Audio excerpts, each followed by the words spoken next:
আজকে দেখার জন্য ওই মহাপ্রভুর দর্শনের জন্য উপনীত হয়েছে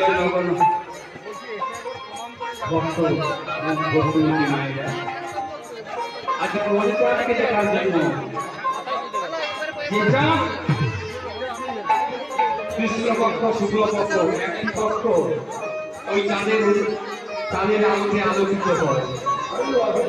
কিন্তু বলো যে চাঁদ দেখলে আমাদের অন্ধকার থাকে না, অমাবস্যা পূর্ণিমা সবসময় আলোকিত করে। সে চাঁদ হচ্ছে করে দেখবি আর ওই চাঁদের